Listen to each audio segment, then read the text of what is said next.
ರಾತ್ರಿ 9 ಗಂಟೆ ಆಗ್ತಾ ಬಂದಿದೆ. ಎಲ್ಲ ನಮ್ಮ ಜಿಲ್ಲೆಯ ನಾಯಕರುಗಳು, ಅಕ್ಕಪಕ್ಕ ಜಿಲ್ಲೆಯಿಂದ ಬಂದಿರತಕ್ಕಂಥ ನಾಯಕರುಗಳು ಎಲ್ಲರೂ ಕೂಡ ನಿಮ್ಮನ್ನು ಉದ್ದೇಶಿಸಿ ಹೀಗೆ ಮಾತನಾಡಿದ್ದಾರೆ. ನಾನು ಹೆಚ್ಚು ಸಮಯ ತೆಗೆದುಕೊಳ್ಳಕ್ಕೆ ಹೋಗೋದಿಲ್ಲ, ಏಕೆಂದರೆ ತಾವುಗಳು ಕೂಡ ಬಹಳ ದೂರದಿಂದ ನಿಮ್ಮ ಗ್ರಾಮಗಳಿಂದ ಬಂದಿರ್ತೀರಿ. ಸಮಯ 9 ಗಂಟೆ ಆಗಿದೆ. ಅನೇಕ ವಿಚಾರಗಳು ಈಗಾಗಲೇ ಪಕ್ಷದ ಸಂಘಟನೆ ಕುರಿತು, ಪಕ್ಷದಲ್ಲಿ ನಡೀತಾ ಇರತಕ್ಕಂಥ ಸದಸ್ಯತ್ವ ಅಭಿಯಾನವನ್ನು ಕುರಿತು, ಜೊತೆಯಲ್ಲಿ ಸರ್ಕಾರದ ಜನವಿರೋಧಿ ನೀತಿಯ ಬಗ್ಗೆ ಕೂಡ ಅನೇಕ ಜನ ಚರ್ಚೆಯನ್ನು ಮಾಡಿದ್ದಾರೆ. ನಿನ್ನೆ ದಿನ ವಿಜಯಪುರ ಜಿಲ್ಲೆಗೆ ಭೇಟಿಯನ್ನು ಕೊಟ್ಟಿದ್ದೇನೆ. 2 ದಿನಗಳ ಕಾಲ ಜನರೊಂದಿಗೆ ಜನತಾದಳ ಕಾರ್ಯಕ್ರಮ, ಪಕ್ಷದ ಸದಸ್ಯತ್ವ ನೋಂದಣಿ ಅಭಿಯಾನವನ್ನು ಮಾಡ್ತಕ್ಕಂಥ ಹಿನ್ನೆಲೆಯಲ್ಲಿ ನೆನ್ನೆ ದೇವರಿಪಿರಿಗೆಗೆ ಹೋಗಿದ್ದೆ. ಇವತ್ತು ಬೆಳಗ್ಗೆ ಇಂಡಿಗೆ ತೆರಳಿದ್ದೆ. ಇವತ್ತು ಬಸವಣ್ಣನ ನಾಡು ಪುಣ್ಯಕ್ಷೇತ್ರ ಬಸವನ ಬಾಗೇವಾಡಿ ವಿಧಾನಸಭಾ ಕ್ಷೇತ್ರಕ್ಕೆ ಬಂದಿದ್ದೇನೆ. ತಾಲೂಕಿನ ಎಲ್ಲ ಜನತಾದಳ ಪಕ್ಷದ ಹಾಗೂ ಅಪ್ಪುಗೌಡರ ಅಭಿಮಾನಿಗಳ ಬಳಗ ಇವತ್ತು ಈ ಕಾರ್ಯಕ್ರಮವನ್ನು ಯಶಸ್ವಿಗೊಳಿಸ್ತಕ್ಕಂಥ ನಿಟ್ಟಿನಲ್ಲಿ ತಾವೆಲ್ಲರೂ ತಮ್ಮ ಬಿಡುವಿಲ್ದಿರ ಸಮಯವನ್ನು ಪಕ್ಷದ ಸಂಘಟನೆಗೋಸ್ಕರ ಇವತ್ತು ಮೀಸಲಿಟ್ಟಿರ್ತಕ್ಕಂಥದ್ದು. ನಿಮ್ಮೆಲ್ಲರಿಗೂ ಪಕ್ಷದ ಪರವಾಗಿ, ವೈಯಕ್ತಿಕವಾಗಿ ಒಬ್ಬ ಪಕ್ಷದ ನಿಷ್ಠಾವಂತ ಕಾರ್ಯಕರ್ತನಾಗಿ ಹೃದಯ ತುಂಬಿದ ಧನ್ಯವಾದಗಳು, ಅಭಿನಂದನೆಗಳನ್ನ ತಿಳಿಸಲಿಕ್ಕೆ ಬಯಸ್ತೇನೆ.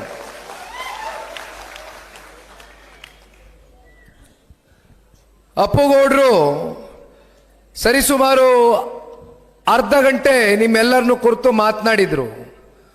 ಅವರು ಮಾತನಾಡಿದಂಥ ಪ್ರತಿಯೊಂದು ವಿಚಾರನೂ ಕೂಡ ಬಹಳ ಹತ್ತಿರದಿಂದ ಸೂಕ್ಷ್ಮವಾಗಿ ಗಮನಿಸ್ತಾ ಇದ್ದೆ, ಎಲ್ಲವನ್ನ ಕೇಳಿಸ್ಕೊಳ್ತಾ ಇದ್ದೆ. ಅಪ್ಪುಗೌಡರ ಕುಟುಂಬ ರಾಜಕೀಯದ ಒಂದು ಹಿನ್ನೆಲೆಯಲ್ಲಿ ಬಂದಿರತಕ್ಕಂಥ ಕುಟುಂಬ. ಅವ್ರಿಗೆ ರಾಜಕಾರಣ ಅಂತಕ್ಕಂಥದ್ದು ಅವರ ಮನೆತನಕ್ಕೆ ಹೊಸದೇನಲ್ಲ. ಮನಗೋಳಿಯವರ ಕುಟುಂಬ ನಿರಂತರವಾಗಿ ಕ್ಷೇತ್ರದ ಜನತೆಯ ಪ್ರಾಮಾಣಿಕ ಸೇವೆಯಲ್ಲಿ ಸುದೀರ್ಘ ಕಾಲ ನಿಮ್ಮ ಜೊತೆಯಲ್ಲಿ ಹೆಜ್ಜೆಯನ್ನು ಹಾಕ್ತಾ ಬರ್ತಾ ಇದ್ದಾರೆ. ಚುನಾವಣೆಯ ಏಳು ಬೀಳುಗಳು, ಸೋಲು ಗೆಲುವು ಇವೆಲ್ಲವೂ ಕೂಡ ಸರ್ವೇ ಸಾಮಾನ್ಯ. ಆದರೆ ಅಪ್ಪುಗೌಡರಲ್ಲಿ ಒಂದು, ನಾನಾಗಲಿ ತಾವುಗಳಾಗಲಿ ಅವ್ರನ್ನ ವ್ಯಕ್ತಿಗತವಾಗಿ ಅರ್ಥ ಮಾಡ್ಕೊಂಡಿರ್ತಕ್ಕಂಥದ್ದು ಒಂದು, ಮನುಷ್ಯ 4 ಸಲ ಸೋಲನ್ನು ಉಂಡಿದ್ರು ಕೂಡ, 4 ಬಾರಿ ಚುನಾವಣೆಯಲ್ಲಿ ಪರಾಜಿತಗೊಂಡಿದ್ರು ಕೂಡ ಅವರ ಮನಸ್ಸಿನಲ್ಲಿ ಒಂದು ದೃಢವಾದಂಥ ಸಂಕಲ್ಪವನ್ನು ಏನಿಟ್ಕೊಂಡಿದ್ದಾರೆ, ಒಂದು ಇಚ್ಛಾಶಕ್ತಿಯನ್ನು ಏನಿಟ್ಕೊಂಡಿದ್ದಾರೆ. ಅದರಲ್ಲಿ ಯಾವುದೂ ಕೊರತೆ ಕಾಣ್ತಾ ಇಲ್ಲ.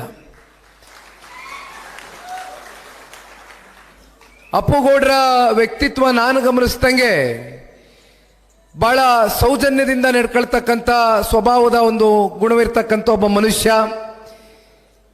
ಹೆಚ್ಚಿಗೆ ಮಾತನಾಡ್ತಕ್ಕಂಥದ್ದು ಮಾಡೋದಿಲ್ಲ. ಕಾಯಕವೇ ಕೈಲಾಸ ಅಂತಕ್ಕಂಥದ್ರ ಮೇಲೆ ಇವತ್ತು ನಂಬಿಕೆಯನ್ನು ಇಟ್ಕೊಂಡು ಕ್ಷೇತ್ರದ ಜನತೆ ಮುಂದೊಂದು ದಿನ ಯಾವತ್ತಾದರೂ ನನಗೆ ಕ್ಷೇತ್ರದ ಸರ್ವೋತ್ತಮಕ ಅಭಿವೃದ್ಧಿಯ ದೃಷ್ಟಿಯಿಂದ ನನಗೆ ಒಂದು ಅವಕಾಶವನ್ನು ಮಾಡಿಕೊಡ್ತಾರೆ ಅಂತಕ್ಕಂಥ ನಂಬಿಕೆಯನ್ನು ಇಟ್ಕೊಂಡು ನಿಮ್ಮ ಜೊತೆಯಲ್ಲಿ ನಿರಂತರವಾಗಿ ಪಕ್ಷದ ಕಾರ್ಯಕರ್ತರುಗಳ ಕೈಯನ್ನು ಬಿಡಬಾರ್ದು, ಜೊತೆಯಲ್ಲಿ ಅವರನ್ನು ನಂಬಿ ಮತ ಹಾಕಿರ್ತಕ್ಕಂಥ ತಾಲೂಕಿನ ಜನತೆಗೆ ಗೌರವವನ್ನು ಕೊಡಬೇಕು ಅಂತಕ್ಕಂಥ ನಿಟ್ಟಿನಲ್ಲಿ ಪ್ರಾಮಾಣಿಕವಾಗಿ ನಿಮ್ಮ ಜೊತೆಯಲ್ಲಿ ಮನಸ್ಸಿನಲ್ಲಿ ಎಷ್ಟೇ ದುಃಖ ಇರಲಿ, ಎಷ್ಟೇ ನೋವಿರಲಿ, ಅವ್ರ ಮುಂದೆ ಏನೇ ಸಮಸ್ಯೆಗಳು ಎದುರಾದರೂ ಕೂಡ ಅಪ್ಪುಗೌಡರ ಮುಖದಲ್ಲಿ ಆ ಒಂದು ಮಂದಹಾಸವನ್ನು ನಾವೇನು ಕಾಣ್ತಾ ಇದ್ದೇವೆ. ದಯಮಾಡಿ ಅಪ್ಪುಗೌಡರು ಅವ್ರು ಮಾತನಾಡಬೇಕಾದ್ರೆ ಪ್ರತಿಯೊಂದು ವಿಚಾರದಲ್ಲೂ ಕೂಡ ಬಹಳ ಆಳವಾಗಿ ಮಾತನಾಡಿದರು. 4 ಬಾರಿ ಚುನಾವಣೆಯನ್ನು ಎದುರಿಸಿ ಸೋತಿರ್ತಕ್ಕಂಥ ವ್ಯಕ್ತಿ ಮೇಲೆ ಆಗ್ತಕ್ಕಂಥ ಪರಿಣಾಮಗಳೇನು ಅಂತಕ್ಕಂಥದ್ರ ಬಗ್ಗೆ ನಾವೆಲ್ಲ ಅರ್ಥ ಮಾಡ್ಕೊಳ್ಬೋದು. ದಯಮಾಡಿ ಇನ್ನೂ ಹೆಚ್ಚು ಅವರಿಗೆ ಪರೀಕ್ಷೆ ಮಾಡಲಿಕ್ಕೆ ಹೋಗ್ಬೇಡಿ ಈ ಕ್ಷೇತ್ರದ ಜನತೆ. ಯಾಕೆಂದರೆ ಅಪ್ಪುಗೌಡರಿಗೆ ರಾಜಕಾರಣ ಮಾಡಲೇಬೇಕು ಅಂತಕ್ಕಂಥದ್ದೇನಿಲ್ಲ. ಇವತ್ತು ಸಮಾಜದಲ್ಲಿ ಏನಾದರೂ ಅವರ ಕ್ಷೇತ್ರದಲ್ಲಿ ಒಂದು ಸುಧಾರಣೆಯನ್ನು ತಗೊಂಡು ಬರಬೇಕು. ಸಮಾಜದಲ್ಲಿ ನಾನು ಈ ಶಾಸಕನಾಗಿ ಆಯ್ಕೆ ಆದಂಥ ಸಂದರ್ಭದಲ್ಲಿ ಸಮಾಜವನ್ನು ಕಟ್ಟತಕ್ಕಂಥ ಒಂದು ಕೆಲಸ ಮಾಡಬೇಕು. ಬಸವಣ್ಣನ ತತ್ವ ಸಿದ್ಧಾಂತದ ಮೇಲೆ ಈ ಕ್ಷೇತ್ರದಲ್ಲಿ ಎಲ್ಲ ಜಾತಿ ಸಮುದಾಯ ಧರ್ಮ ವರ್ಗವನ್ನು ನನ್ನ ಅಣ್ಣ ತಮ್ಮಂದಿರು ಅಂತಕ್ಕಂಥ ನಿಟ್ಟಿನಲ್ಲಿ ಮನಸ್ಸಿಗೆ ಪ್ರತಿಯೊಬ್ಬರನ್ನ ತಪ್ಕೊಂಡು ಕೆಲಸವನ್ನು ಮಾಡಬೇಕು ಅಂತಕ್ಕಂಥದ್ದು ಇವತ್ತು ಅಪ್ಪುಗೌಡರು ಈಗಾಗಲೇ ಏನು ತಮ್ಮ ಮುಂದೆ ಮಾತನಾಡಬೇಕಾದ್ರೆ ನಾವೆಲ್ಲ ಅರ್ಥ ಮಾಡ್ಕೊಳ್ಬೋದು. ದಯಮಾಡಿ ಅಪ್ಪುಗೌಡ್ರೆ, ಭಗವಂತ ನಿಮಗೆ ಇಷ್ಟು ಪರೀಕ್ಷೆಯನ್ನು ಮಾಡ್ತಾ ಇದ್ದಾನೆ ಅಂತಕ್ಕಂಥದ್ದಾದರೆ ಇವತ್ತು ನಾವು ನೀವೆಲ್ಲರೂ ಸೇರಿ ನಮ್ಮ ಪಕ್ಷದ ಕಾರ್ಯಕರ್ತ ಬಂಧುಗಳು ನಿಮ್ಮ ನೇತೃತ್ವದಲ್ಲಿ ಇವತ್ತು ಬಸವಣ್ಣನ ದೇವಾಲಯಕ್ಕೆ ಭೇಟಿಯನ್ನು ಕೊಟ್ಟಿದ್ದೇವೆ. ಆ ಬಸವಣ್ಣನ ಬಳಿ ಪ್ರಾರ್ಥನೆಯನ್ನು ವೈಯಕ್ತಿಕವಾಗಿ ಮಾಡ್ತೇನೆ. ಈ ವೇದಿಕೆ ಮೇಲೂ ಕೂಡ ಆ ಬಸವಣ್ಣನಲ್ಲಿ ನಾವೆಲ್ಲರೂ ಪ್ರಾರ್ಥನೆಯನ್ನು ಮಾಡೋಣ. ಮುಂಬರ್ತಕ್ಕಂಥ 2028ರ ವಿಧಾನಸಭಾ ಚುನಾವಣೆಯಲ್ಲಿ ಅಪ್ಪುಗೌಡ್ರನ್ನ ದಯಮಾಡಿ ನೀವು ಯಾರೂ ಕೈ ಬಿಡ್ಲಿಕ್ಕಿಲ್ಲ. ಈ ಕ್ಷೇತ್ರದ ಜನತೆ ಅವರಿಗೆ ಶಾಸಕರಾಗಿ ಆಯ್ಕೆಯನ್ನು ಮಾಡ್ತಕ್ಕಂಥದ್ದಷ್ಟೇ ಅಲ್ಲ, ಇವತ್ತು ವಿಜಯನಗರ ಜಿಲ್ಲೆಯಲ್ಲಿ ಇವತ್ತು ನಿನ್ನೆ ದಿನದಿಂದ ನಾನು ಪ್ರವಾಸವನ್ನು ಕೈಗೆತ್ಕೊಂಡಿದ್ದೇನೆ. 3 ತಾಲೂಕುಗಳು ಮೊದಲನೇ ಹಂತದ ಜನರೊಂದಿಗೆ ಜನತಾದಳ ಕಾರ್ಯಕ್ರಮಕ್ಕೆ ಭೇಟಿಯನ್ನು ಕೊಡ್ತಾ ಇದ್ದೇನಣ್ಣ. ದೇವರಿಪಿರ್ಗಿ, ಇಂಡಿ ಹಾಗೂ ಬಸವನ ಬಾಗೇವಾಡಿ, ನಾಗ್ಟಾಣದ ನಮ್ಮ ಸುನೀತಾ ಅಕ್ಕವರು ಕೂಡ ಇಲ್ಲೇ ಕೂತಿದ್ದಾರೆ. ಅವರು ಕೂಡ ಮುಂದಿನ ದಿನಗಳಲ್ಲಿ ಕಾರ್ಯಕ್ರಮವನ್ನು ನಿಗದಿಪಡಿಸ್ತಾರೆ. ಆ ಸಂದರ್ಭದಲ್ಲಿ ಅಲ್ಲೂ ಕೂಡ ಭೇಟಿಯನ್ನು ಕೊಡ್ತೇನೆ. ಜನತಾದಳ ಪಕ್ಷ ಅಂದ್ರೆ ಕೇವಲ ಹಳೆ ಮೈಸೂರು ಪ್ರಾಂತ್ಯಕ್ಕೆ ಸೀಮಿತವಾಗಿರ್ತಕ್ಕಂಥ ಪಕ್ಷ ಅಂತ ಸಾಕಷ್ಟು ಜನ ತಪ್ಪು ಪರಿಕಲ್ಪನೆಯನ್ನ ಸಮಾಜದಲ್ಲಿ ತಪ್ಪು ಭಾವನೆಯನ್ನ ಮೂಡಿಸಿದ್ದಾರೆ. ಆದರೆ ನಾನಿವತ್ತು ಇಂಡಿನಲ್ಲೂ ನಿಂತ್ಕೊಂಡಾಗ ಒಂದು ಮಾತನ್ನ ಹೇಳ್ತಾ ಇದ್ದೆ. ಬಹಳ ಜನಕ್ಕೆ ಚುನಾವಣೆಯ ಅಂಕಿ ಅಂಶಗಳು, ಚುನಾವಣೆ ಫಲಿತಾಂಶ ಬಂದ ನಂತರ ಎಲ್ಲವೂ ಕೂಡ ಮನಸ್ಸಿನಲ್ಲಿ ಇರಲಿಕ್ಕಿಲ್ಲ. ಆದರೆ ಇವತ್ತು ಒಂದು ವಿಚಾರವನ್ನು ನಿಮ್ಮ ಮುಂದೆ ತಿಳಿಸ್ಲಿಕ್ಕೆ ಬಯಸ್ತೇನೆ. 2004ರಿಂದ ಇಲ್ಲಿಯವರೆಗೂ ನಡೆದಂಥ ಪ್ರತಿಯೊಂದು ವಿಧಾನಸಭಾ ಚುನಾವಣೆಯಲ್ಲೂ ಕೂಡ 40ರಿಂದ 50% ಶೇಕಡ ಶಾಸಕರು ವಿಧಾನಸೌಧಕ್ಕೆ ಜನತಾದಳ ಪಕ್ಷದ ಶಾಸಕರು ಹೋಗಿರ್ತಕ್ಕಂಥದ್ದು. 50ರಿಂದ 60% ಹಳೆ ಮೈಸೂರು ಪ್ರಾಂತ್ಯ ಆದರೆ ಮತ್ತೆ 40% ಕಲ್ಯಾಣ ಕರ್ನಾಟಕ ಮತ್ತೆ ನಮ್ಮ ಕಿತ್ತೂರು ಕರ್ನಾಟಕ ಭಾಗದಲ್ಲಿ ಅಂತಕ್ಕಂಥದ್ದನ್ನ ಈ ಸಂದರ್ಭದಲ್ಲಿ ನಾನು ನಿಮ್ಮೆಲ್ಲರಿಗೂ ಮನದಟ್ಟು ಮಾಡಬೇಕಾಗ್ತದಣ್ಣ. ಇದನ್ನ ಯಾಕೆ ಹೇಳ್ತಾ ಇದ್ದೀನಿ ನಿಮ್ಮ ಮುಂದೆ ಅಂದ್ರೆ, ಇವತ್ತು ಮೈಸೂರು ಜಿಲ್ಲೆ, ಮಂಡ್ಯ ಜಿಲ್ಲೆ, ರಾಮನಗರ, ಕೋಲಾರ, ಚಿಕ್ಕಬಳ್ಳಾಪುರ, ತುಮಕೂರು ಈ ರೀತಿ ಅನೇಕ ಜಿಲ್ಲೆಗಳಲ್ಲಿ ಜನತಾದಳ ಪಕ್ಷ ತನ್ನದಾದಂಥ ಪ್ರಾಬಲ್ಯವನ್ನು ಹೊಂದಿದೆ. ಆದರೆ ಇವತ್ತು ನಾನು ಕಳೆದ 2 ದಿನದಿಂದ ನಿಮ್ಮ ಜೊತೆಯಲ್ಲಿ ಬಹಳ ಹತ್ತಿರದಿಂದ ಇವತ್ತು ನಿಮ್ಮನ್ನೇನು ಕಾಣ್ತಾ ಇದ್ದೇನೆ, ನೋಡ್ತಾ ಇದ್ದೇನೆ. ನಿಮ್ಮಲ್ಲಿ ಇರ್ತಕ್ಕಂಥ ಉತ್ಸಾಹಕತೆ, ನಿಮ್ಮಲ್ಲಿ ಇರ್ತಕ್ಕಂಥ ಹುಮ್ಮಸ್ಸು, ಜೊತೆಯಲ್ಲಿ ಸನ್ಮಾನ್ಯ ದೇವೇಗೌಡರು ಸಾಹೇಬರು ಹಾಗೂ ಸನ್ಮಾನ್ಯ ಕುಮಾರಣ್ಣವರ ಕಾಲ್ಗಟ್ಟದಲ್ಲಿ ಕೊಟ್ಟಿರ್ತಕ್ಕಂಥ ಕೊಡುಗೆಗಳು, ಸಾಧನೆಗಳು ಇವತ್ತು ಶಾಶ್ವತವಾಗಿ ವಿಜಯಪುರ ಜಿಲ್ಲೆಯ ಪ್ರತಿಯೊಬ್ಬ ಜನತೆಯ ಹೃದಯದಲ್ಲಿ ಶಾಶ್ವತವಾಗಿ ಉಳಿದಿದೆ ಅಂತಕ್ಕಂಥದ್ದನ್ನ ನಿಮ್ಮ ಬಾಯಿಗಳಲ್ಲೇ ನೀವು ಮಾತನಾಡಬೇಕಾದ್ರೆ ನಿಮ್ಮ ಮಾತುಗಳನ್ನ ನಾನು ಅರ್ಥ ಮಾಡ್ಕೊಂಡಿದ್ದೇನಣ್ಣ. ಹಾಗಾಗಿ ಇವತ್ತು ನನಗೆ 100ಕ್ಕೆ 100 ವಿಶ್ವಾಸ ಇದೆ. ಯಾವ ರೀತಿ ಹಳೆ ಮೈಸೂರು ಪ್ರಾಂತ್ಯದಲ್ಲಿ ಮುಂಬರ್ತಕ್ಕಂಥ ಚುನಾವಣೆಯಲ್ಲಿ ಜನತಾದಳ ಪಕ್ಷ ಬಹಳ ಬಲಿಷ್ಠವಾಗಿ ಹೊರಹೊಮ್ಮುತ್ತೆ, ಅದೇ ರೀತಿ ವಿಜಯನಗರ ಜಿಲ್ಲೆಯಲ್ಲಿ ಇವತ್ತು ನಾವು ನೀವೆಲ್ಲರೂ ಸೇರಿ ಒಂದು ಶಪಥವನ್ನು ಒತ್ತಬೇಕಾಗ್ತದೆ. ಇದು ಸನ್ಮಾನ್ಯ ದೇವೇಗೌಡರು ಸಾಹೇಬರಿಗೆ 93 ವಯಸ್ಸಿನ ದೇವೇಗೌಡರು ಸಾಹೇಬರು ಮೊನ್ನೆ ದೇವದುರ್ಗದಿಂದ ನಾನು ಅವರು ಹೆಲಿಕಾಪ್ಟರ್ನಲ್ಲಿ ಬರಬೇಕಾದ್ರೆ ಭಾವನಾತ್ಮಕವಾಗಿ ಒಂದು ಮಾತನ್ನ ನನಗೆ ಕೇಳಿದ್ರು, ಒಂದು ಪ್ರಶ್ನೆಯನ್ನ ಕೇಳಿದ್ರು. ಆ ಪ್ರಶ್ನೆ ಏನಪ್ಪಾ ಅಂದ್ರೆ, ದೇವೇಗೌಡರು ಸಾಹೇಬ್ರು ಹೇಳ್ತಾ ಇದ್ರು, ನೋಡಪ್ಪ ನನಗೆ 93 ವಯಸ್ಸಾಗಿದೆ, ಈ ಪಕ್ಷವನ್ನ ಕಟ್ಟು ಬೆಳೆಸಿರ್ತಕ್ಕಂಥವ್ರು ಸಹಸ್ರಾರು ಸಂಖ್ಯೆಯಲ್ಲಿ ಯಾವುದೇ ನಿರೀಕ್ಷೆಗಳಿಲ್ದಿರಾ, ಫಲಾಪೇಕ್ಷೆಗಳಿಲ್ದಿರಾ ಈ ಪಕ್ಷವನ್ನು ಕಟ್ಟು ಬೆಳೆಸಿರ್ತಕ್ಕಂಥ ಲಕ್ಷಾಂತರ ಜನ ಜನತಾದಳ ಪಕ್ಷದ ಕಾರ್ಯಕರ್ತರುಗಳಿದ್ದಾರೆ.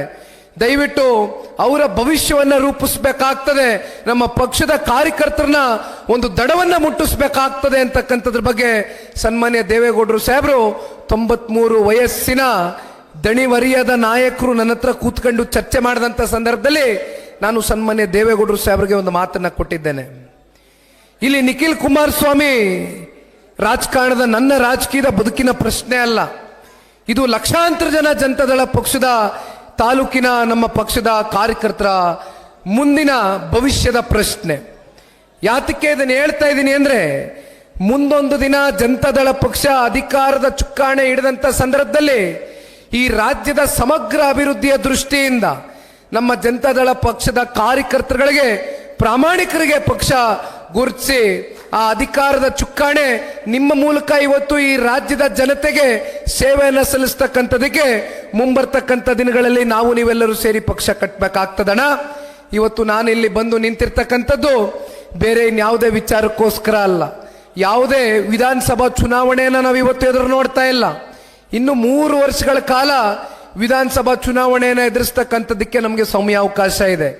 ಆದರೆ ಇವತ್ತು ನಾನು ಮುಖ್ಯವಾಗಿ ಬಂದಿರತಕ್ಕಂಥ ಉದ್ದೇಶ ನಿಮ್ಮ ಗ್ರಾಮ ಪಂಚಾಯಿತಿ, ನಿಮ್ಮ ತಾಲೂಕು ಪಂಚಾಯಿತಿ, ನಿಮ್ಮ ಜಿಲ್ಲಾ ಪಂಚಾಯಿತಿ ಚುನಾವಣೆಗಳು ಅತಿ ಶೀಘ್ರದಲ್ಲೇ ನೀವೆಲ್ಲರೂ ಏನು ಎದುರು ನೋಡ್ತಾ ಇದ್ದೀರಿ.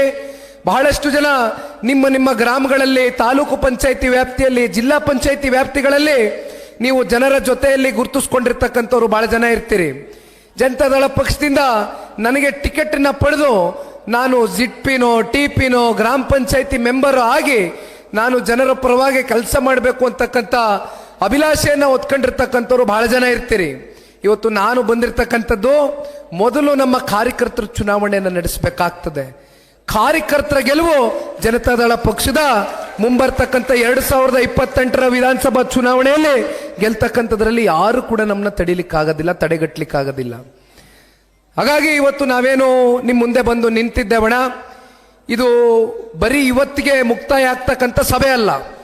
ಇವತ್ತಿನ ಈ ಸಭೆ ಪ್ರಾರಂಭಿಕ ಹಂತದ ಸಭೆ, ಮೊದಲನೇ ಹಂತದ ಸಭೆ.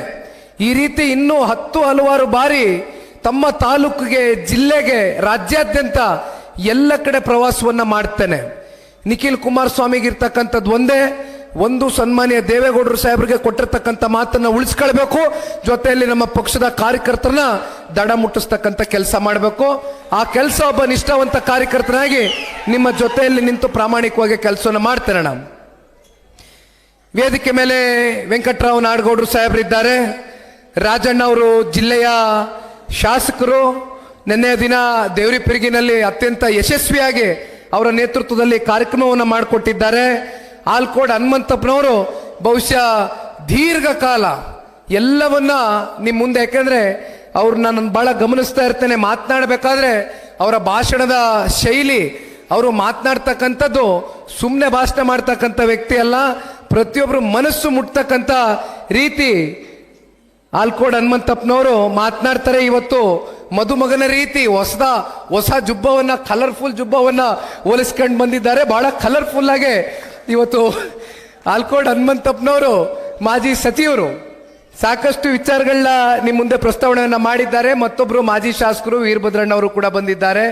ನಮ್ಮ ಸೇಡಂನ ಬಾಲರಾಜ್ ಗುತ್ತೇದಾರ್ ಅವರು ಕಲಬುರಗಿ ಜಿಲ್ಲಾಧ್ಯಕ್ಷರು ಬಂದಿದ್ದಾರೆ. ಹೌದೌದೌದೌದು.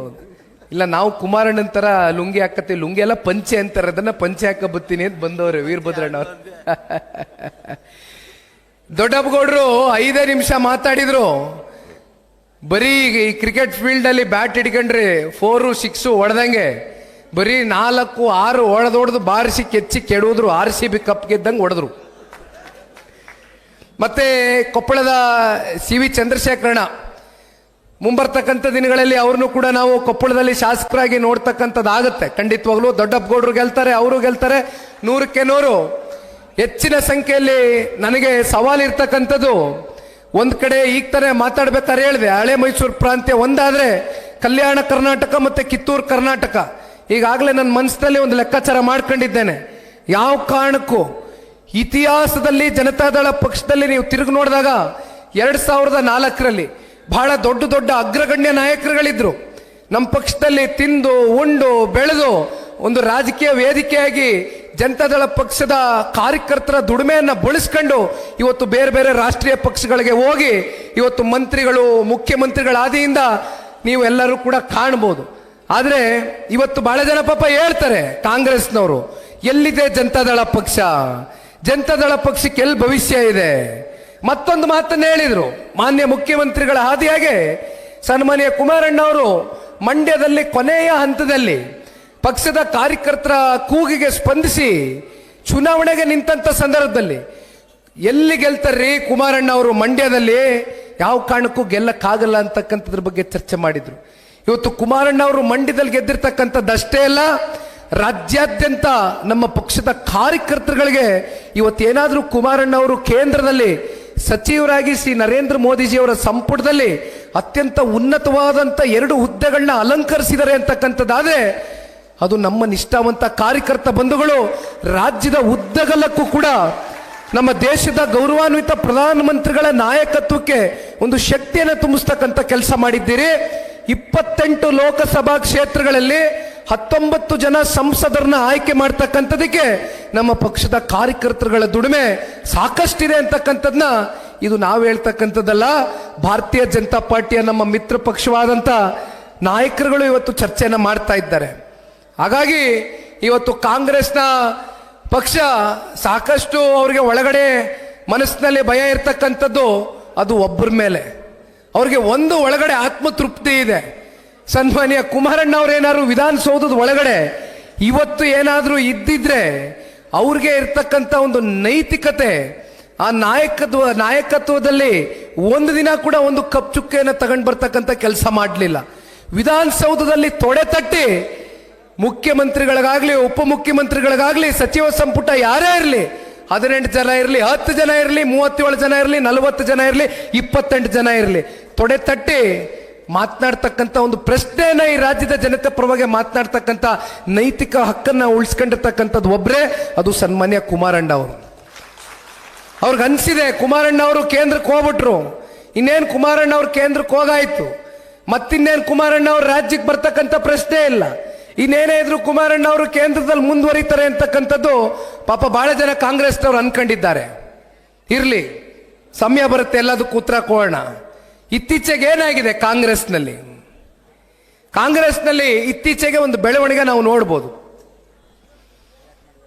ಹೇಳ್ಕೊಳ್ಳಕ್ಕೆ ಮುಖ್ಯಮಂತ್ರಿಗಳು ಸಿದ್ದರಾಮಣ್ಣ ಅವರು ಮುಖ್ಯಮಂತ್ರಿಗಳು ಅಂತ ನಾವೆಲ್ಲ ಅಂದ್ಕೊಂಡಿದ್ದೇವೆ. ಆದರೆ ಏನಾಗ್ತಾ ಇದೆ ಇವತ್ತು ಕಾಂಗ್ರೆಸ್ನಲ್ಲಿ, ಸರ್ಕಾರದ ಆಡಳಿತವನ್ನ ಮಾಡ್ತಾ ಇರ್ತಕ್ಕಂಥವ್ರು ಯಾರು? ಕೇಂದ್ರದ ಸುರ್ಜಿವಾಲಾ ಹತ್ರ ಹೋಗ್ಬೇಕು. ಕೇಂದ್ರದ ಸುರ್ಜಿವಾಲಾ ಅವರಿಗೆ GPA ಅಂದ್ರೆ general power of attorney, GPA ಕೊಟ್ಟಿಲ್ಲ, SPA ಕೊಟ್ಟಿದ್ದಾರೆ. SPA ಅಂದ್ರೆ ಸ್ಪೆಷಲ್ ಪವರ್ ಅಟಾರ್ನಿ, SPA ತಗೊಂಡಿದ್ದಾರೆ, GPA ಅಲ್ಲ. ಇವತ್ತು ಪಾಪ ಹೇಳ್ತಾರೆ, ಏನಾದ್ರೂ ನಾವು ಶಾಸಕರು ಅನುದಾನವನ್ನ ತಗೊಳ್ಬೇಕು ಅಂತಕ್ಕಂಥದ್ದಾದ್ರೆ ಸಿದ್ದರಾಮಯ್ಯನವ್ರ ಹತ್ರ ಹೋದ್ರೆ ಅನುದಾನ ಸಿಕ್ಲಿಕ್ಕಿಲ್ಲ, ಇವತ್ತು ಸುರ್ಜಿವಾಲಾ ಅವ್ರ ಹತ್ರ ಹೋಗ್ಬೇಕು ಅಂತಾರೆ. ಇಲ್ಲಿ ಯಾರು ಮುಖ್ಯಮಂತ್ರಿ? ಈ ಪ್ರಜಾಪ್ರಭುತ್ವದಲ್ಲಿ ಈ ಸಾಂವಿಧಾನಿಕ ಒಂದು ಹುದ್ದೆ, ಈ ಮುಖ್ಯಮಂತ್ರಿಗಳ ಕುರ್ಚಿಗೆ ಮಾಡ್ತಾ ಇರ್ತಕ್ಕಂಥ ಅಪಮಾನ ಇದು. ಅದೇ ಸನ್ಮಾನ್ಯ ಕುಮಾರಣ್ಣ ಅವರು ಈ ರಾಜ್ಯದ ಮುಖ್ಯಮಂತ್ರಿಗಳಾದಂಥ ಸಂದರ್ಭದಲ್ಲಿ ಯಾವ ರೀತಿ ನಡ್ಕೊಂಡಿದ್ದಾರೆ, ಅದೇ ದೇವೇಗೌಡರು ಸಾಹೇಬರು ಈ ರಾಜ್ಯದ ಮುಖ್ಯಮಂತ್ರಿಗಳು ಪ್ರಧಾನಮಂತ್ರಿಗಳಾದಂಥ ಸಂದರ್ಭದಲ್ಲಿ ಯಾವ ರೀತಿ ಕಾರ್ಯಕ್ರಮಗಳನ್ನ ರೂಪಿಸಿದ್ದಾರೆ ಅಂತಕ್ಕಂಥದ್ದು ಬಹಳಷ್ಟು ನಮ್ಮ ಹಿರಿಯ ಮುಖಂಡರುಗಳು ಎಲ್ಲವನ್ನ ಕೂಡ ಇವತ್ತು ತೆರೆದ ಪುಸ್ತಕದ ರೀತಿ ಇಟ್ಟಿದ್ದಾರೆ. ಇನ್ನೂ ಸನ್ಮಾನ್ಯ ದೇವೇಗೌಡರು ಸಾಹೇಬರ ಕೊಡುಗೆಗಳ ಬಗ್ಗೆ ನಮಗೆ ಅರಿವಿಲ್ಲ ಅಂತಕ್ಕಂಥದ್ದಾದ್ರೆ ನೇಗಿಲಗಿರಿಗಳು ಅಂತಕ್ಕಂಥ ಒಂದು ಪುಸ್ತಕವನ್ನ ಅವರು ಆಟೋಬಯೋಗ್ರಫಿಯನ್ನ ಬರೆದಿದ್ದಾರೆ. ಅದನ್ನ ಓದಿ ತಿಳ್ಕೊಳ್ತಕ್ಕಂಥ ಕೆಲಸ ನನ್ನ ಯುವ ಸಮುದಾಯದ ಅಣ್ಣ ತಮ್ಮಂದ್ರು ಮಾಡಬೇಕಾಗ್ತದೆ. ಯಾಕೆ ಇದನ್ನ ಹೇಳ್ತಾ ಇದ್ದೀನಿ ಅಂದ್ರೆ, ಇವತ್ತು ಪಕ್ಷಾತೀತವಾಗಿ ಸನ್ಮಾನ್ಯ ದೇವೇಗೌಡರನ್ನ ಎಲ್ಲರೂ ಕೂಡ ಆರಾಧಿಸ್ತಾರೆ, ಪೂಜಿಸ್ತಾರೆ. ಅದಕ್ಕೆ ಕಾರಣ ಸನ್ಮಾನ್ಯ ದೇವೇಗೌಡರು ಸಾಹೇಬರು ಕೇವಲ 3.25 ವರ್ಷ ಅವರ ಅತ್ಯಂತ ಕಮ್ಮಿ ಅವಧಿನಲ್ಲಿ, ಅಲ್ಪ ಅವಧಿನಲ್ಲಿ ಅವರು ದೇಶಕ್ಕೆ ಕೊಟ್ಟಂತ ಕೊಡುಗೆಗಳು. ವೆಂಕಟರಾವ್ ನಾಡಗೌಡರು ಸಾಹೇಬರು ಮಾತಾಡ್ಬೇಕಾದ್ರೆ ಹೇಳ್ತಾ ಇದ್ರು, ಅವರು ಪ್ರಧಾನಮಂತ್ರಿಗಳು ಯಾವ ರೀತಿ ಆದ್ರು? ಆಕ್ಸಿಡೆಂಟಲ್ ಪ್ರೈಮ್ ಮಿನಿಸ್ಟರ್, ಅನಿರೀಕ್ಷಿತವಾಗಿ ನಿರೀಕ್ಷೆ ಇಟ್ಕೊಳ್ದಿರ ಬಂದಂಥ ಸ್ಥಾನ. ಅದನ್ನ ಯಾವ ಕಾರಣಕ್ಕೂ ಅಲ್ಲಿ ಅವತ್ತಿನ ಯುನೈಟೆಡ್ ಫ್ರಂಟ್ ಕನ್ವೇನರ್ ಬಂದ್ಬಿಟ್ಟು ಚಂದ್ರಬಾಬು ನಾಯ್ಡು ಅವರು, ಇಂದಿನ ಆಂಧ್ರ ಪ್ರದೇಶದ ಮುಖ್ಯಮಂತ್ರಿಗಳು. ಕಾಂಗ್ರೆಸ್ನವರು ಒಂದು ಮಾತು ಹೇಳ್ತಾರೆ ಯಾವಾಗಲೂ, ಸನ್ಮಾನ್ಯ ದೇವೇಗೌಡರು ಸಾಹೇಬ್ರಿಗೆ ನಾವು ಪ್ರಧಾನಮಂತ್ರಿ ಮಾಡಿದ್ವಿ ಅಂತ. ಯಾರಿಗಪ್ಪ ಹೇಳ್ತೀರಿ? ಕಾಂಗ್ರೆಸ್ ಅವರು ರಾಜಕಾರಣದ ಇತಿಹಾಸ ತಿಳ್ಕೊಳ್ದೇ ಇರ್ತಕ್ಕಂಥ ವಿಚಾರಗಳು ನೀವು ಮಾತಾಡ್ಬೋದು. ನಾವು ರಾಜಕಾರಣದ ಇತಿಹಾಸವನ್ನು ತಿಳ್ಕೊಂಡಿದ್ದೇವೆ. ಇಲ್ಲಿ ಕೂತಿರ್ತಕ್ಕಂಥ ವೇದಿಕೆ ಮೇಲೆ ಎಲ್ಲ ಹಿರಿಯಕರು ರಾಜಕಾರಣದ ಇತಿಹಾಸವನ್ನು ತಿಳ್ಕೊಂಡಿದ್ದೀವಿ. ಸನ್ಮಾನ್ಯ ದೇವೇಗೌಡರು ಸಾಹೇಬ್ರಿಗೆ ಕಾಂಗ್ರೆಸ್ನವರ ಮಾಡಿದವರು ಪ್ರಧಾನಮಂತ್ರಿಗಳು. ಬೇರೆ ಬೇರೆ ರಾಜ್ಯದ ದೊಡ್ಡ ದೊಡ್ಡ ಅಗ್ರಗಣ್ಯ ನಾಯಕರುಗಳು, ವೆಂಕಟರಾವ್ ನಾಡಗೌಡರು ಹೇಳ್ದಂಗೆ ಅವತ್ತು ಪ್ರಧಾನಮಂತ್ರಿ ಹುದ್ದೆಯನ್ನ ಅಲಂಕರಿಸ್ತಕ್ಕಂಥದಕ್ಕೆ ಬಹಳ ಜನ ಹಿಂಸರದಂಥ ಸಂದರ್ಭದಲ್ಲಿ ಸನ್ಮಾನ್ಯ ದೇವೇಗೌಡರು ಸಾಹೇಬರು ಮನಸ್ಸು ಮಾಡಿ ಹೋಗಿ ಪ್ರಧಾನಮಂತ್ರಿ ಸ್ಥಾನದಲ್ಲಿ ಕೂತು ಅವರೆಲ್ಲರಿಗೂ ಕೂಡ ಒಂದು ಒಗ್ಗಟ್ಟನ್ನು ಮಾಡಿದಂಥದ್ದು ಸನ್ಮಾನ್ಯ ದೇವೇಗೌಡರು ಸಾಹೇಬರು. ಕಾಂಗ್ರೆಸ್ನವ್ರು ಹೇಳ್ತಾರೆ ಪ್ರಧಾನಮಂತ್ರಿ ಮಾಡ್ಬಿಟ್ರಿ ದೇವೇಗೌಡರಿಗೆ ಅಂತ. ಇತಿಹಾಸ ತಿಳಿದೇ ಇರತಕ್ಕಂಥವ್ರ ಹತ್ರ ಹೋಗಿ ಚರ್ಚೆ ಮಾಡಿ. ಇದೆಲ್ಲ ಕಾಂಗ್ರೆಸ್ನವರು JDS ಅವ್ರಿಗೆ ಮಾಡಿರ್ತಕ್ಕಂಥ ಅನ್ಯಾಯ. ಬಹುಶಃ ಇಷ್ಟು ವರ್ಷಗಳ ಕಾಲ ಸನ್ಮಾನ್ಯ ದೇವೇಗೌಡರು ಸಾಹೇಬರು ಇತ್ತೀಚಿನ ನಮ್ಮ ಮಿತ್ರ ಪಕ್ಷವಾಗಿರ್ತಕ್ಕಂಥ ಭಾರತೀಯ ಜನತಾ ಪಾರ್ಟಿಯ ಜೊತೆ ಮೊದಲನೇ ಬಾರಿ ಸನ್ಮಾನ್ಯ ಕುಮಾರಣ್ಣ ಅವರು ಸರ್ಕಾರವನ್ನು ರಚನೆ ಮಾಡ್ತಾರೆ 2006ರಲ್ಲಿ. ಧರಮ್ ಸಿಂಗ್ ಅವರು ಮುಖ್ಯಮಂತ್ರಿಗಳಾಗಿರ್ತಾರೆ. ಇದೇ ಸಿದ್ದರಾಮಣ್ಣ ಅವ್ರನ್ನ ಉಪಮುಖ್ಯಮಂತ್ರಿಗಳಾಗಿ ಸನ್ಮಾನ್ಯ ದೇವೇಗೌಡರು ಸಾಹೇಬರು ಮಾಡಿರ್ತಾರೆ. ತದನಂತರ ಪಕ್ಷವನ್ನು ಉಳಿಸ್ಬೇಕು, ಪಕ್ಷವನ್ನು ಬೆಳೆಸಬೇಕು, ಯಾಗಾದ್ರೂ ಮಾಡಿ ಇಲ್ಲಿಂದ ಮತ್ತೆ ಪಕ್ಷ ಪುಟದೇ ಹೇಳಬೇಕು ಅಂತಕ್ಕಂಥದ್ದಾದ್ರೆ ದೇವೇಗೌಡರ ಸುಪುತ್ರರು ಕುಮಾರಣ್ಣ ಅವರು ಮುಖ್ಯಮಂತ್ರಿ ಆಗಬೇಕು ಅಂತಕ್ಕಂಥ ಅಭಿಲಾಷೆ ಸಾಕಷ್ಟು ಜನ ಅವತ್ತಿನ ಅವರ ಶಾಸಕ ಮಿತ್ರರಲ್ಲಿ ಇತ್ತು. ಆ ಸಂದರ್ಭದಲ್ಲಿ ಸನ್ಮಾನ್ಯ ಕುಮಾರಣ್ಣ ಅವರು ನಿರ್ಣಯವನ್ನು ತಗೊಂಡು ಬಿಜೆಪಿ ಜೊತೆಗೆ ಸರ್ಕಾರವನ್ನು ರಚನೆ ಮಾಡಿದ್ರು. 20 ತಿಂಗಳ ಕಾಲ ಅವರು ಕೊಟ್ಟಂತ ಆಡಳಿತ, ಬಹುಶಃ ಆ ಭಗವಂತನ ಒಂದು ಅನುಗ್ರಹ ಸನ್ಮಾನ್ಯ ದೇವೇಗೌಡರು ಕುಟುಂಬದ ಮೇಲೆ ಯಾವ ರೀತಿ ಇದೆ ಅನ್ನೋದಕ್ಕೆ ಬಹುಶಃ ಅವತ್ತು ಸನ್ಮಾನ್ಯ ಕುಮಾರಣ್ಣ ಅವ್ರಿಗೆ 43ರಿಂದ 44 ವಯಸ್ಸಿನ ಮುಖ್ಯಮಂತ್ರಿಗಳಾಗಿದ್ರು. ಅತ್ಯಂತ ಚಿಕ್ಕ ವಯಸ್ಸಿನಲ್ಲೇ ಮುಖ್ಯಮಂತ್ರಿಗಳಾದರು. ಅವರು ಹಲವಾರು ಬಾರಿ ಸಂಸದರಾಗಿದ್ರು. ಆದರೆ 2004ರಲ್ಲಿ ಪ್ರಥಮವಾಗಿ ಶಾಸಕರಾದರು. ಮೊದಲನೇ ಬಾರಿ ಶಾಸಕರಾಗಿ ಈ ರಾಜ್ಯದ ಉನ್ನತವಾದಂಥ ಸ್ಥಾನದಲ್ಲಿ ಕೂತ್ಕೊಂಡು 20 ತಿಂಗಳು ಅವ್ರು ಕೊಟ್ಟಂತ ಆಡಳಿತ. ಯಾತಕ್ಕೋಸ್ಕರ ಆ ರೀತಿ ಆಡಳಿತವನ್ನು ಕೊಡ್ಲಿಕ್ಕೆ ಸನ್ಮಾನ್ಯ ಕುಮಾರಣ್ಣ ಅವ್ರ ಕೈಲಿ ಸಾಧ್ಯ ಆಯಿತು ಅಂದ್ರೆ ನಿಷ್ಕಲ್ಮಶವಾದಂಥ ಮನಸ್ಸು, ನಿಸ್ವಾರ್ಥ ಸೇವೆ ಮಾಡಬೇಕು ಅಂತಕ್ಕಂಥದ್ದು ಅವರ ಹೃದಯದಲ್ಲಿ ಅವರು ಇಟ್ಕೊಂಡಿದ್ರು. ಯಾವತ್ತೂ ಕೂಡ ಸನ್ಮಾನ್ಯ ಕುಮಾರಣ್ಣ ಅವರು ನಾನು ದುಡ್ಡು ಮಾಡಬೇಕು ಅಥವಾ ನಾನು ಭೂಮಿ ಖರೀದಿ ಮಾಡಬೇಕು ಅಥವಾ ನಾನು ಇನ್ನೊಂದೇನೋ ಮಾಡಬೇಕು ಅಂತಕ್ಕಂಥದ್ದು ಚಿಂತನೆ ಮಾಡೋದಕ್ಕೆ ಅವ್ರ ಹತ್ರ ಸಮಯವೇ ಇರಲಿಲ್ಲ. ಅವರು ಇಲ್ಲಿಯವರೆಗೂ ಸನ್ಮಾನ್ಯ ಕುಮಾರಣ್ಣ ಅವ್ರಿಗೆ 3 ಬಾರಿ ಹೃದಯದ ಚಿಕಿತ್ಸೆಗೆ ಒಳಗಾಗಿರ್ತಕ್ಕಂಥ ವ್ಯಕ್ತಿ ಇವತ್ತೇನಾದ್ರೂ ನಿಮ್ಮ ಕಣ್ಣು ಮುಂದೆ ಬದುಕಿದ್ದಾರೆ ಅಂತಕ್ಕಂಥದ್ದಾದ್ರೆ ಅದಕ್ಕೆ ಆ ತಾಯಿ ಚಾಮುಂಡೇಶ್ವರಿಯ ಆಶೀರ್ವಾದ, ಸನ್ಮಾನ್ಯ ದೇವೇಗೌಡರು ಸಾಹೇಬರು ಮತ್ತೆ ಅವರ ತಾಯಿ ಚೆನ್ನಮ್ಮನವರು ಮಾಡಿರ್ತಕ್ಕಂಥ ಒಳ್ಳೆ ಕೆಲಸ ಕಾರ್ಯಗಳು ಮುಂದಿನ ದಿನಗಳಲ್ಲಿ ಈ ರಾಜ್ಯದ ಜನತೆಯ ಸೇವೆಗೆ ಸನ್ಮಾನ್ಯ ಕುಮಾರಣ್ಣ ಅವರ ಅವಶ್ಯಕತೆ ಇದೆ ಅಂತಕ್ಕಂಥ ದಿಕ್ಸೂಚಿ ಆ ಭಗವಂತನು ಕೊಡ್ತಾ ಇದ್ದಾನೆ. ಹಾಗಾಗಿ ಇವತ್ತು ಕೂಡ ಸನ್ಮಾನ್ಯ ಕುಮಾರಣ್ಣ ಅವರು ನಮ್ಮ ಮುಂದೆ ಜೀವಂತವಾಗಿದ್ದಾರೆ. ಬಹಳ ಜನ ಗಾಬರಿ ಬೀಳ್ತಾರೆ, ಕುಮಾರಣ್ಣ ಅವರ ಆರೋಗ್ಯದಲ್ಲಿ ಏರುಪೇರು ಆಗ್ಬಿಟ್ಟಿದೆಯಂತೆ. ಕುಮಾರಣ್ಣ ಅವರ ಆರೋಗ್ಯದಲ್ಲಿ ಏನಾಯ್ತು ಅಂತಕ್ಕಂಥದ್ದು ತುಂಬ ಜನ, ನೀವೆಲ್ಲ ಪಕ್ಷದ ಕಾರ್ಯಕರ್ತರುಗಳು, ನೀವೆಲ್ಲ ಕುಮಾರಣ್ಣನಿಗೆ ಏನೂ ಆಗಬಾರ್ದಪ್ಪ, ಕುಮಾರಣ್ಣ ಬೇಗ ಗುಣಮುಖರಾಗಿ ಹೊರಗಡೆ ಬರಬೇಕು, ಈ ಜನತೆಯ ರಾಜ್ಯದ ಜನರ ಸೇವೆ ಮಾಡಬೇಕು ಅಂತಕ್ಕಂಥದ್ದನ್ನ ನೀವೆಲ್ಲರೂ ಆ ಭಗವಂತನಲ್ಲಿ ಪ್ರಾರ್ಥನೆ ಮಾಡಿದ್ದೀರಿ. ನಿಮ್ಮ ಪ್ರಾರ್ಥನೆಗೆ 100ಕ್ಕೆ 100 ಆ ಭಗವಂತ ಫಲ ಕೊಟ್ಟಿದ್ದಾನೆ. ಸನ್ಮಾನ್ಯ ಕುಮಾರಣ್ಣ ಅವರ ನಾಯಕತ್ವ ಈ ರಾಜ್ಯಕ್ಕೆ ಈಗಲೂ ಕೂಡ ಅನಿವಾರ್ಯ ಇದೆ. ಈಗಾಗಲೇ ದೇಶದಲ್ಲಿ ಎಲ್ಲೆಡೆ ಒಂದು ಕೂಗನ್ನು ನಾವು ನೋಡ್ತಾ ಇದ್ದೇವೆ. ಕಳೆದ 11 ವರ್ಷದಲ್ಲಿ ಶ್ರೀ ನರೇಂದ್ರ ಮೋದಿಜಿ ಅವರ ನಾಯಕತ್ವ, ಅವ್ರು ಕೊಟ್ಟಿರ್ತಕ್ಕಂಥ ಕಾರ್ಯಕ್ರಮಗಳು, ಯೋಜನೆಗಳು, ಅವರ ಸಾಧನೆಗಳು ಇವತ್ತು ಮನೆ ಮನೆ ಮಾತಾಗಿದೆ ದೇಶದಲ್ಲಿ.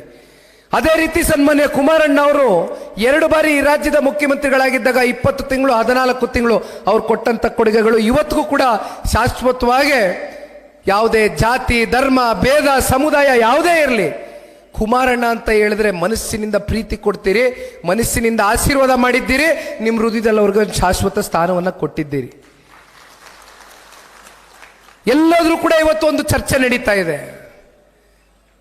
ಕಾಂಗ್ರೆಸ್ನ ಪಕ್ಷ ಕಳೆದ 2.25 ವರ್ಷದಿಂದನೂ ಆಡಳಿತಕ್ಕೆ ಬಂದಿದೆ.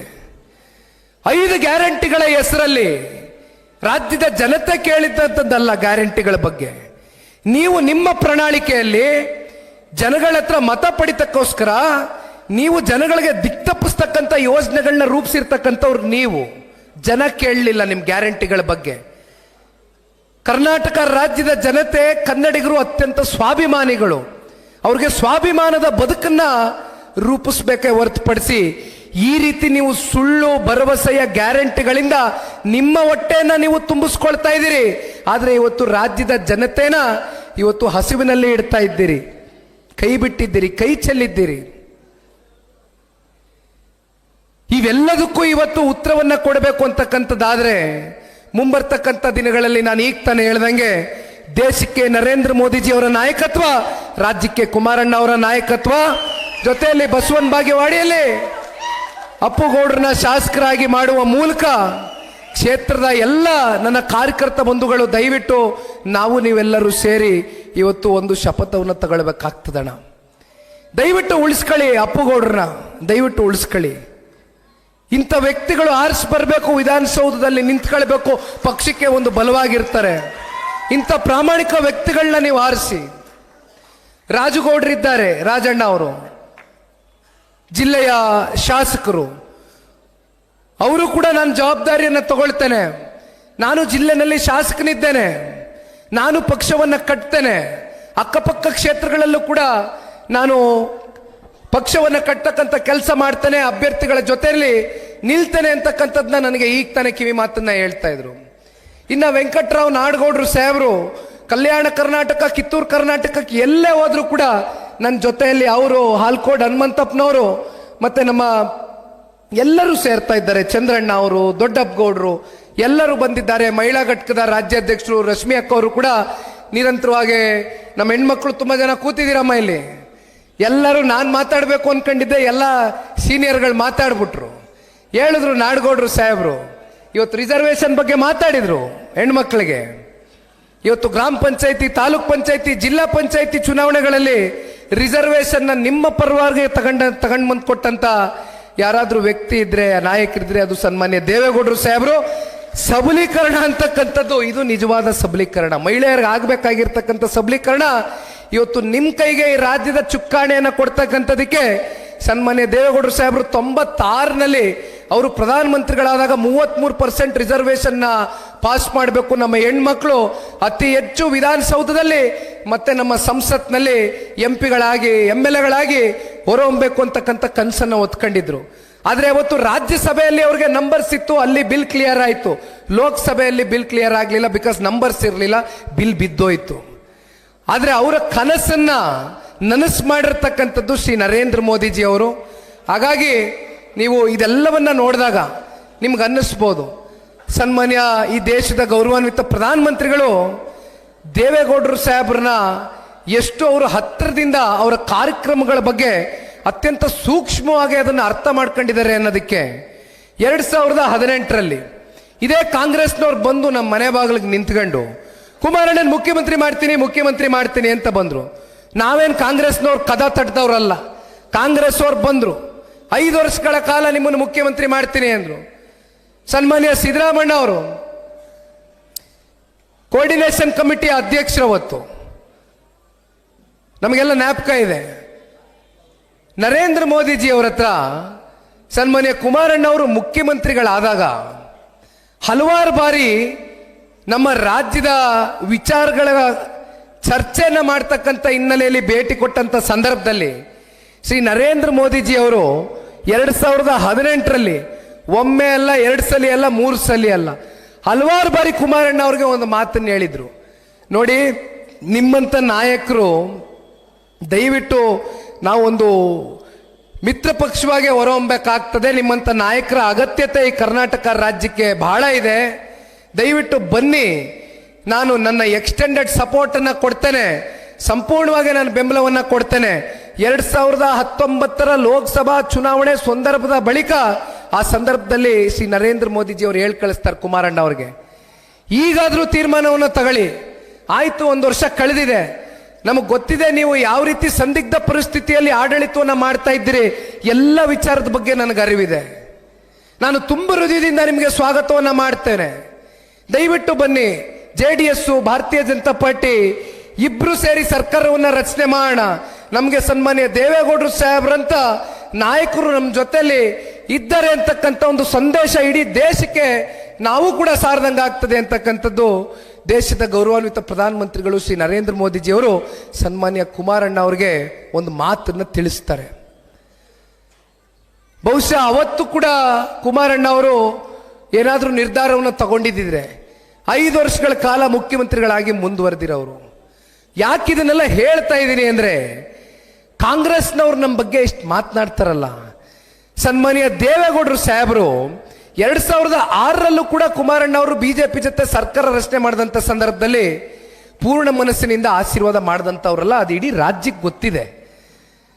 ಆದರೆ ದೇವೇಗೌಡರು ಸಾಹೇಬರನ್ನ ಕಾಂಗ್ರೆಸ್ಸು ಯಾವ ರೀತಿ ಬಳಸ್ಕೊಳ್ತು, ಯಾವ ರೀತಿ ಅವರ ನಾಯಕತ್ವಕ್ಕೆ ಸಿಕ್ಬೇಕಾದಂಥ ಗೌರವವನ್ನು ಕೊಡ್ದಿರ ಅವ್ರನ್ನ ಯಾವ ರೀತಿ ನಡೆಸ್ಕೊಂಡ್ರು ಅಂತಕ್ಕಂಥ ನಿದರ್ಶನಗಳು ಸಾಕಷ್ಟು ನಮ್ಮ ಕಣ್ಮುಂದೆ ಇದೆ. ಇವೆಲ್ಲವನ್ನ ನೋಡಿ ಬೇಸತ್ತು ಕೊನೆಗೆ ಈ ರಾಜ್ಯದ ಸಮಗ್ರ ಅಭಿವೃದ್ಧಿಗೆ, ಅದರಲ್ಲೂ ಶ್ರೀ ನರೇಂದ್ರ ಮೋದಿಜಿಯವರಂಥ ನಾಯಕತ್ವಕ್ಕೆ ಕನ್ನಡಿಗರು ಇವತ್ತು ಒಂದು ಕೊಡುಗೆಯಾಗಿ ಸನ್ಮಾನ್ಯ ದೇವೇಗೌಡರು ಸಾಹೇಬರು, ಕುಮಾರಣ್ಣ ಅವರು ಜೊತೆಯಲ್ಲಿ ಶ್ರೀ ನರೇಂದ್ರ ಮೋದಿಜಿಯವರು ಇವತ್ತು ಅವರ ಒಂದು ಸಮ್ಮಿಲನ ಏನಿದೆ, ಮತ್ತೊಮ್ಮೆ ಹೇಳ್ತೇನೆ, ನನ್ನ ಮಾಧ್ಯಮದ ಸ್ನೇಹಿತರಿಗೂ ಹೇಳ್ತೇನೆ, ಬಹಳ ಜನ ಅನ್ಕೊಂಡಿರ್ಬೋದು JDS ಮತ್ತೆ ಭಾರತೀಯ ಜನತಾ ಪಾರ್ಟಿಯ ಮಿತ್ರತ್ವದಲ್ಲಿ ಏನೋ ಬಿರ್ಕಾಗ್ಬಿಟ್ಟಿದೆ, ಏನೋ ಸಮಸ್ಯೆ ಆಗ್ಬಿಡುತ್ತೆ, ಮುಂದುವರಿಯೋದಿಲ್ಲ ಈ ಮಿತ್ರತ್ವ ಅಂತ. ಇವತ್ತು ಈ ವೇದಿಕೆ ಮೇಲೆ ಹೇಳ್ತೇನೆ, ಸನ್ಮಾನ್ಯ ದೇವೇಗೌಡರು ಸಾಹೇಬ್ರಾಗ್ಲಿ, ವಿಶೇಷವಾಗಿ ನಾನು ದೇವೇಗೌಡರು ಸಾಹೇಬ್ರ ಬಗ್ಗೆನೇ ಒತ್ತಿ ಹೇಳ್ತೇನೆ, ಅವರು ತಗೊಂಡಂತ ಯಾವುದೇ ನಿರ್ಧಾರ ಇಲ್ಲಿಯವರೆಗೂ ಆ ನಿರ್ಧಾರದಲ್ಲಿ ಒಂದು ಸ್ಪಷ್ಟತೆ ಇರುತ್ತೆ, ಒಂದು ಬದ್ಧತೆ ಇರುತ್ತೆ.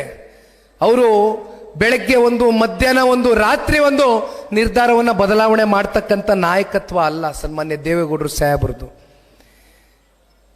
ಪೂರ್ಣ ಪ್ರಮಾಣದ ಮನಸ್ಸಿನಿಂದ ಇವತ್ತು ಜನತಾದಳ ಪಕ್ಷ, ಭಾರತೀಯ ಜನತಾ ಪಾರ್ಟಿ ಕಳೆದ ಸಂಸತ್ ಚುನಾವಣೆಯಲ್ಲಿ ಒಗ್ಗಟ್ಟಾಗಿ ಕೆಲಸವನ್ನ ಮಾಡಿದ್ದೇವೆ.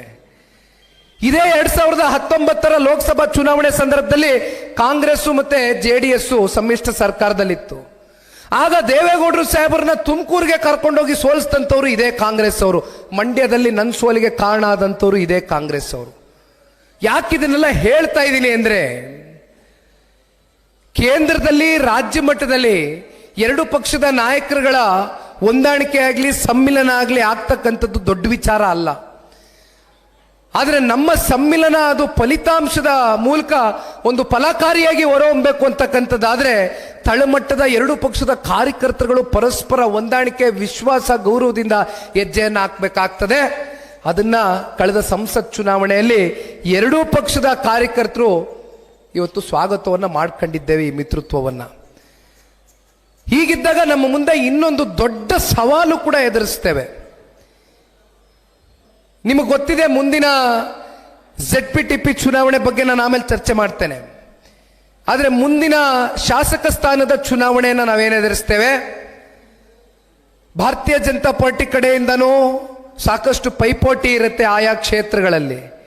ಜನತಾದಳ ಪಕ್ಷದ ಅಭ್ಯರ್ಥಿಗಳು ಕೂಡ ಅಷ್ಟೇ ವೇಗವಾಗಿ ಸಂಘಟನೆಯನ್ನು ಮಾಡಬೇಕಾಗ್ತದೆ. ಯಾಕೆ ಇದನ್ನು ನಾನು ನಿಮ್ಮ ಮುಂದೆ ಹೇಳ್ತಾ ಇದ್ದೀನಿ ಅಂದರೆ, ಸನ್ಮಾನ್ಯ ದೇವೇಗೌಡರು ಸಾಹೇಬರು, ಕುಮಾರಣ್ಣ ಅವರು ಒಂದು ತಿಂಗಳಿಂದ ನಡೆದಂಥ ಜನರೊಂದಿಗೆ ಜನತಾದಳ ಕಾರ್ಯಕ್ರಮದಲ್ಲಿ JP ಭವನದ ಕಚೇರಿಯಲ್ಲಿ ಇಡೀ ರಾಜ್ಯಕ್ಕೆ ಮಾಧ್ಯಮದ ಸ್ನೇಹಿತರ ಮುಂದೆನೆ ಒಂದು ಸಂದೇಶವನ್ನ ಪಕ್ಷದ ಕಾರ್ಯಕರ್ತರು ಕೊಟ್ಟಿದ್ದಾರೆ. ಅದು ಏನಪ್ಪಾ ಅಂದ್ರೆ, ನೀವು ಎಷ್ಟು ವೇಗವನ್ನು ತಗೊಳ್ತೀರಿ, ನೀವು ಎಷ್ಟು ತಳಮಟ್ಟದಿಂದ ನಿಮ್ಮ ಬೂತ್ಗಳಲ್ಲಿ ಸಂಘಟನೆಯನ್ನ ಬಿಗಿಪಡಿಸ್ಕೊಳ್ತೀರಿ, ಅಷ್ಟು ನಮಗೆ ಕೇಂದ್ರದ ದೆಹಲಿಯ ನಾಯಕರ ಜೊತೆ ಕೂತ್ಕೊಂಡು ಚರ್ಚೆ ಮಾಡಿ ನಿಮ್ಮ ಪರವಾಗಿ ಟಿಕೆಟ್ ಅನ್ನು ತಗೊಂಡು ಬರ್ತಕ್ಕಂಥದ್ದಕ್ಕೆ ದಯವಿಟ್ಟು ನೀವು ನಮಗೆ ಶಕ್ತಿಯನ್ನು ತುಂಬಬೇಕಾಗ್ತದೆ.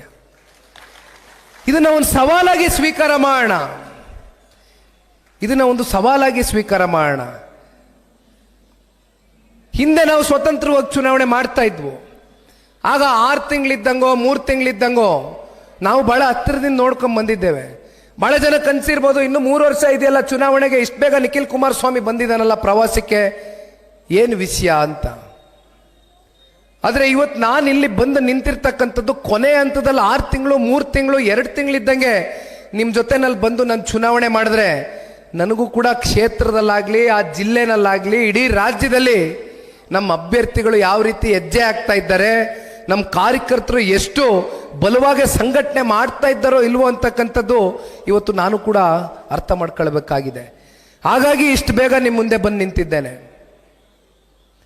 ಯಾರು ಇಟ್ಟಂತ ಕಾಲನ್ನ ವಾಪಸ್ ತಗೊಳ್ತಾರೆ ಅನ್ನೋ ನನಗೆ ಗೊತ್ತಿಲ್ಲ. ನಾನಂತೂ ಇಟ್ಟಿರ್ತಕ್ಕಂಥ ಹೆಜ್ಜೆನ ವಾಪಸ್ ತಗೊಳ್ತಕ್ಕಂಥ ಪ್ರಶ್ನೆನೇ ಇಲ್ಲ. ಜನತಾದಳ ಪಕ್ಷ 2004ರಲ್ಲಿ 58 ಸ್ಥಾನ ಗಳಿಸಿತ್ತು. ಈ ಬಾರಿ 2028ರಲ್ಲಿ ಅದಕ್ಕಿಂತ ಹೆಚ್ಚಾದಂಥ ಸ್ಥಾನವನ್ನು ಗಳಿಸ್ತಕ್ಕಂಥದಕ್ಕೆ ಇವತ್ತು ನಿಖಿಲ್ ಕುಮಾರಸ್ವಾಮಿಯ ಜೊತೆಯಲ್ಲಿ ಪಕ್ಷದ ಎಲ್ಲ ಅಭ್ಯರ್ಥಿಗಳು ಕೂಡ ಇವತ್ತು ಛಲದಿಂದ ನಾವು ಹೊರಟಿದ್ದೇವೆ.